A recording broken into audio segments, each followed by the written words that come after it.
We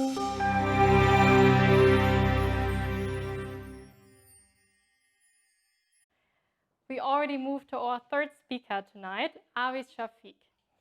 He graduated with a bachelor's degree from Electrical and Electronics Engineering from National University of Science and Technology in Islamabad in 2016 and moved then to Germany. He started his master's at the Technical University of Munich in computational in biomedical computing, and then joined the CDTM in 2018. In 2019, he founded presize.ai with two other CDTM students, and Presize has the aim to reduce fashion returns by providing a software solution on mobile phones that determines accurately body measurements using artificial intelligence. You might be familiar with Presize since they've just been part of the famous German TV show Die Höhle der Löwen, the German version of Shark Tank that brings together investors and entrepreneurs. And they have been really successful there since they received the second highest funding in the show's history by Carsten Maschmeyer. Impressively, Awais managed to found his company while he was still studying. And Awais, it's great to have you back at the center. You can join me on stage. Welcome here. Thank you.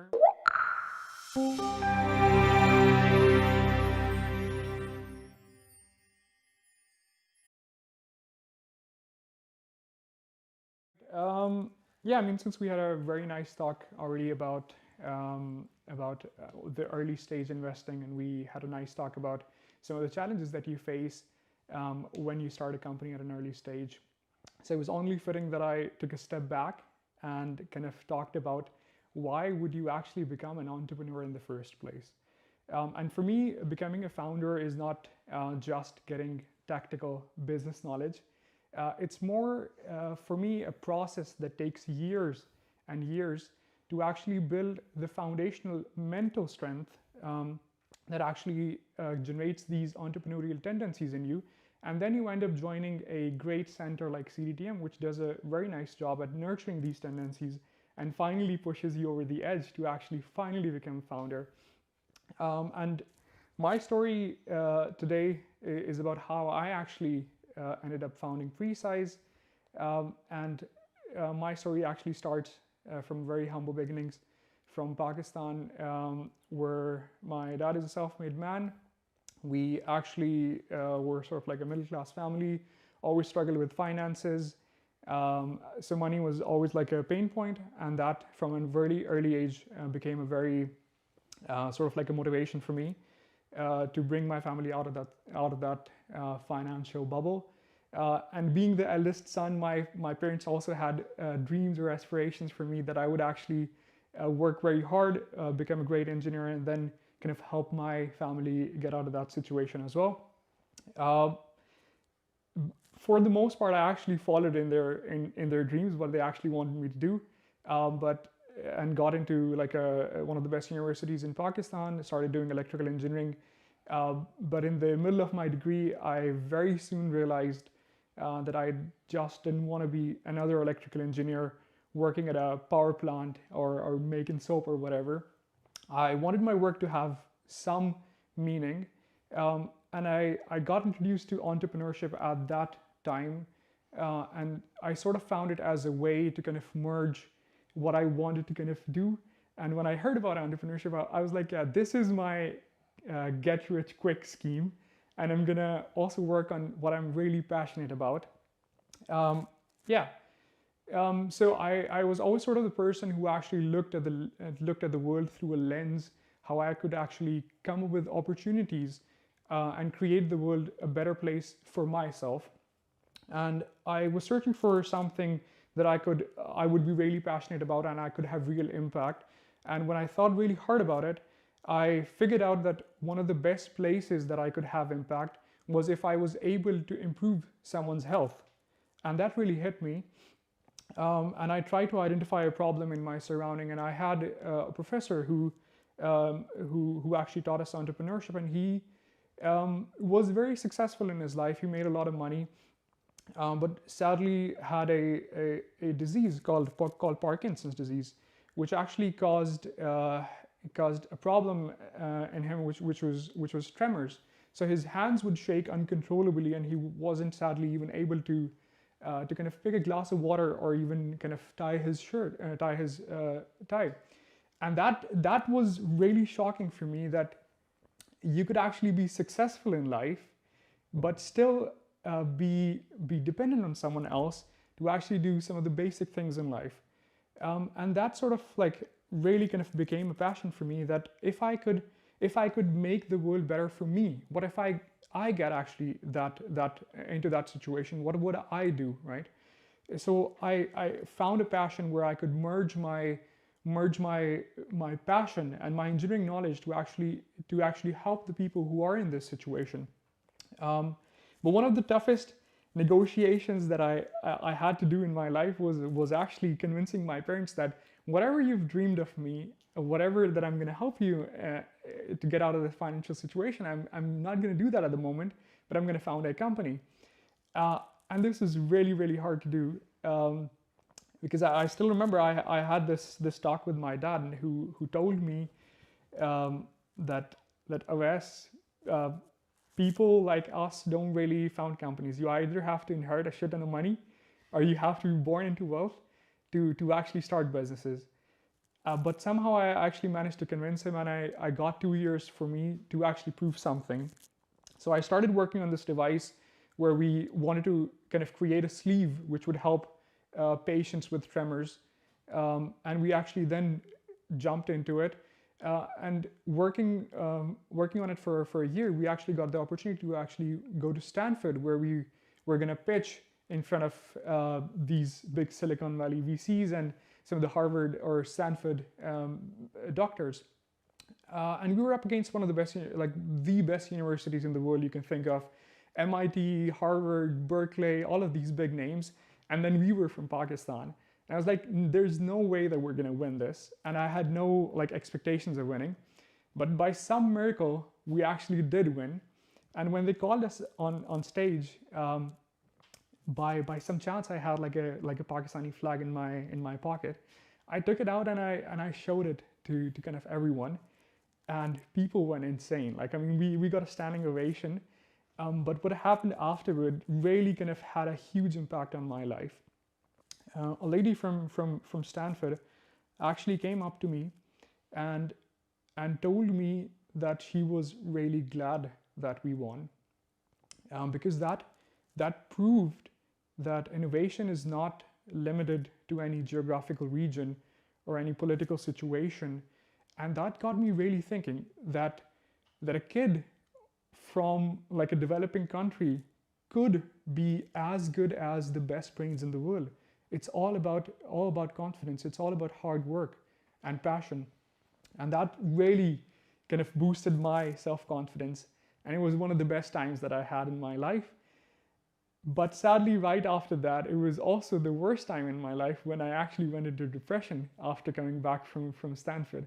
So we had a couple of months where the fame was short-lived, but we very soon realized that Pakistan was not a great place to build a healthcare startup or a medtech company, because there was lack of infrastructure, there was lack of capital as well.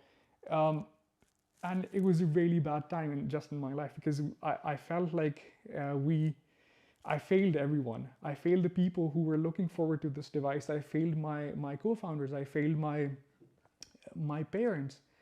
And I kept thinking, maybe my dad is right. Like, people like us don't build businesses. It's not just meant to be.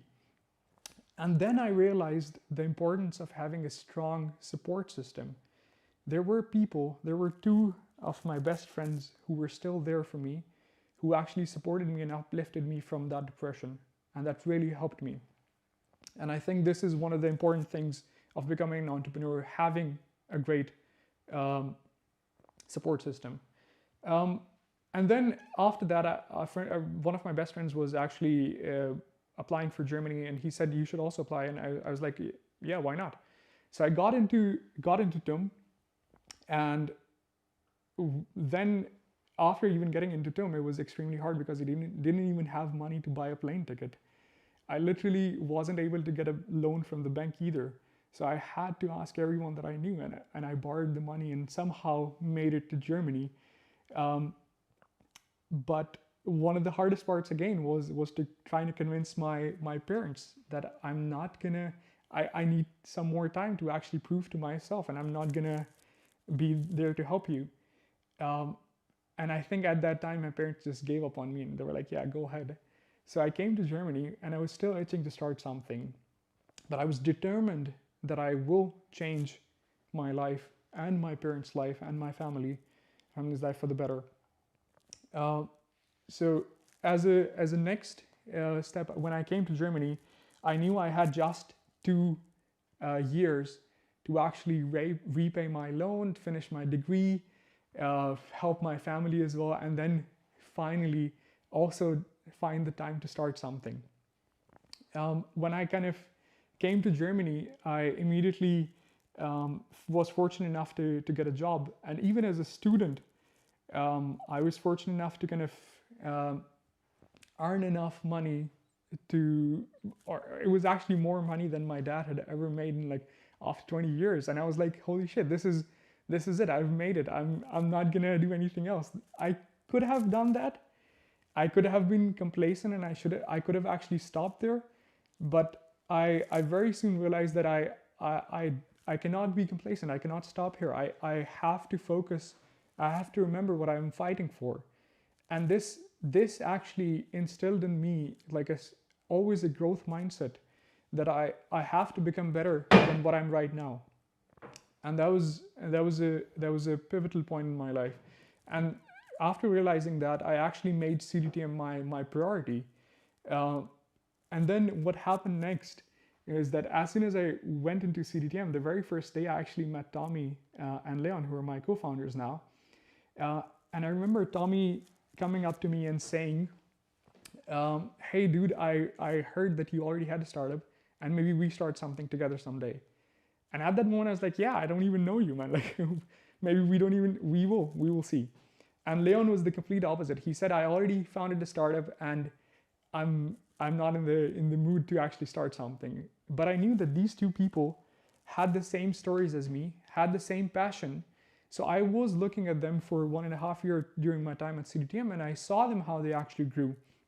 And during MPD, we got the opportunity to do something similar to Presize, but in the workwear context, where we were trying to help kind of give you perfectly fitting personal protective equipment. And then after that, Tommy kind of reached out to me and said, hey, I have this particular skill. I have been working on 3D body modeling, and so have you, but in the medical context, and we need someone who has started a business. And that's how we kind of brought Leon on board. And the rest is actually history. We've been, like Sabrina mentioned, we've been fortunate enough to kind of raise our seed round right now. We're 25 people at the moment. And that's sort of like my story, how I actually turned into an entrepreneur. From these humble beginnings, being determined and having an appetite for risk. And if you could take one thing away from my talk today, it would be that if you're thinking about becoming a founder, if you believe you have that fire in you, I would encourage you to really think about where does that fire originate from, and focus on what fuels that fire. And I promise you, after that, if you remember that, no matter how hard things get, you will never give up. If you're looking for a job, we're actually recruiting at Presize as well. So please do visit the website. Thank you very much for listening. Thank you for your very personal talk. Thank you so much. We have, of course, again, questions from the audience. The first question coming in is, what was the tipping point for your team to found Presize? Yeah, so like I mentioned, we had very personal stories. We shared the same passion, but for us it was the MPD. Tommy was at the very same time actually working on something similar, but in a very different context. I was doing that for medicine, and Leon, how he came on board was his girlfriend recently got banned from like H&M because he was ordering too much, and he was like, hey, I maybe we can turn that into something for fashion. And sort of that's how we kind of came together. Yeah, and that's how we founded Presize. Mm-hmm. How did the CDTM help you to become a successful founder? I think it was the best decision in my life personally, because I met my founders there. It completely changed my personality by so many different ways. But the interesting thing is that one of our first customers was from CDTM. Our early employees are from CDTM, and then also our first investor. So I think the community just helped us in so many ways. Yeah. Very strong community, that's true. One more question that's also coming from the audience is, how did you overcome the stigma of people like us don't found businesses? Yeah, it was a struggle. It was actually a struggle. I mean, like I mentioned, it was a very. I actually went into a very dark time where I had a very strong support system. Thankfully, there were two best friends who actually supported me. One of them is now my fiance. I'm very glad to have her. I think these were the people who actually kind of really believed in me even in the hard times, and I think that's just pushed me in so many ways. Yeah.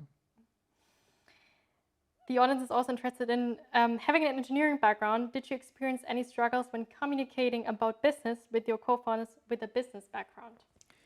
Yeah, sure.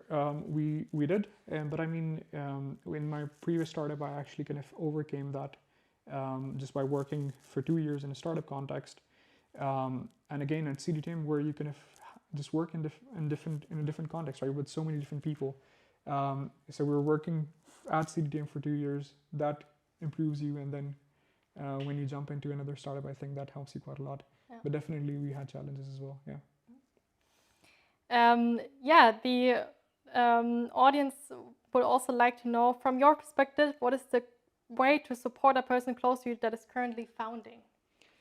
Yeah, I mean, I think there's different ways. For me, it was just like, sometimes you just need to listen, to be honest. Sometimes you don't have to give an answer, just listen to them, and then when they're down, be there for them. That is it. That's it. Yeah. This is not a question, but it's a comment coming from the audience, and it says standing ovation over here. So I think this should really reach you. Thank you very much. Thank you so much for your talk. Thanks. One more question. What happened to your first startup related to medical equipment you mentioned? Yeah, so it was a very interesting story. Actually, so I did my master's in biomedicine as well. And one of the reasons I went to medicine was because I wanted to take it forward. But I very soon realized that it's extremely hard to build a hardware in medicine, because there's just loads of regulations. What we did, we were 3 people. What we tried to do, once we knew we couldn't build it in Pakistan, was just try to pitch it everywhere, so someone could take the idea and try to build it. Because for me, it wasn't about the money. It was really about helping some of the people that I knew personally in my life. And one of my biggest fears is that maybe I get that Parkinson's disease, and I haven't worked on that. So I mean, sadly, we couldn't really build it here, because like I said, I had 2 years to do something, and this was something that Presize was something that I wanted to do as well. Mm-hmm. Yeah. I think we're already, unfortunately, at the last question of our Q&A session. But how did you find the right co-founders? I mean, Leon and Tommy? Yeah, I think for me it was easy, because I exactly knew what sort of people I needed. Firstly, you need to have complementary skills, for sure, in terms of the hard technical skills that you need, and for sure also the soft ones as well. People should be easy to work with you, right? And when I came to Germany or CDTM, I already knew which type of founders I would want. And Tommy and Leon were the people that I was always kind of looking at. And that was an easy choice for me. Yeah. Right. Yeah, thank you very much, Awais. Thank you so much for being here. Thank you so much for having me. It was really nice. Yeah, thank you. Thanks. Thank you so much for tuning in tonight. I hope you enjoyed our talks, and see you at the next Inspire and Dine.